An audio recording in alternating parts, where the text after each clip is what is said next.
Learning to read can seem like a big task. It seems to take forever. Maybe your child's struggling at it. Maybe your child is great at reading. Maybe they need to work on spelling. Today, we're going to talk about learning to read. Is it easy? Is it not? And what we can do to help our children succeed in reading. The body of work referred to as the science of reading is not an ideology, a philosophy, a political agenda, a one-size-fits-all approach, a program of instruction. It is the emerging consensus from many related disciplines based on literally thousands of studies supported by hundreds of millions of research dollars conducted across the world in many languages. These studies have revealed a great deal about how we learn to read, what goes wrong when students don't learn, and what kind of instruction is most likely to work the best for the most students. That is a quote by Dr. Louisa Moats. As literate adults, we take reading for granted. It is something that comes easily to most of us, and we don't give it a second thought. Reading is a very complex skill for our brain. Scientists used to think that we could learn to read by seeing a word many times. That is not how our brains learn to read.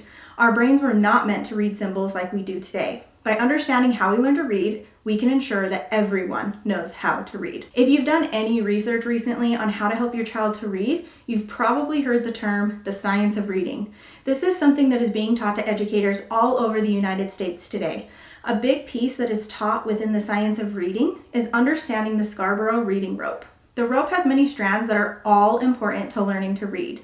Just like a rope needs many strands to be strong, our brain needs many skills to be strong readers. Oftentimes we want to help our children to read just by telling them what a word is. Some children will learn to read this way by memorizing words they see frequently. However, this doesn't provide the child with the skills to read a word on their own that they may or may not know. That is why understanding each part of the Scarborough Reading Rope is important. Reading is not about simply memorizing words. It is about understanding symbols, the sounds the symbols make to create a word, how we can manipulate those sounds, the meaning of words, and comprehending what we have read. The reading rope is broken into two parts: language comprehension and word recognition. These skills combined will create reading comprehension. When learning to read, students need strategies. As they master these strategies and skills, their reading will become more automatic, which creates a skilled reader.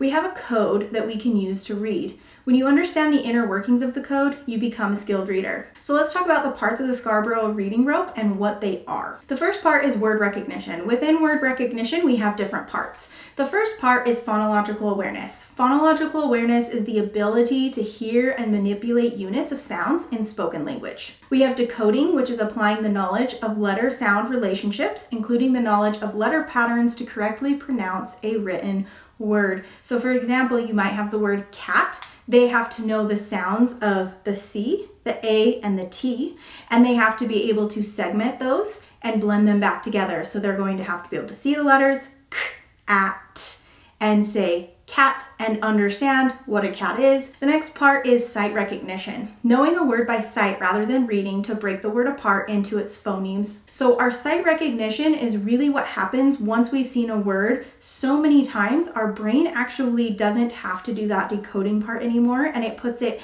into our visual part of our brain. And so now when we see that word, we just know that word. The next piece is language comprehension. Within language comprehension, we have background knowledge, and this is an understanding of specific concepts and situations. We have vocabulary, which are the words that we need to know to understand what we have read. And we have language structures, which are the comprehension of a text and understanding how the arrangement of words within sentences impacts the meaning. We have verbal reasoning, which is our ability to understand concepts expressed through language. We have literacy knowledge, which are skills that provide the basis for children's emerging ability to read and write. Now, these are complex mental activities that happen in no particular order. They are rather a swirl of corresponding exchanges of pieces of information. The strands of the rope are interacting in parallel and blend together in harmony. The skill of reading and comprehending what we read is key to being a lifelong learner. Reading can be enjoyable when we have the skills and strategies we need to be successful at it. I wish that I could say that learning to read will come easy to all children, but unfortunately it does not. There is hope though. If we know better, we can do better. There are now 50 years of research to prove that through education, we can help prevent reading failure. The key to success in appropriate instruction and supplemental intervention programs will help your child succeed. You don't want to wait if your child is struggling to read.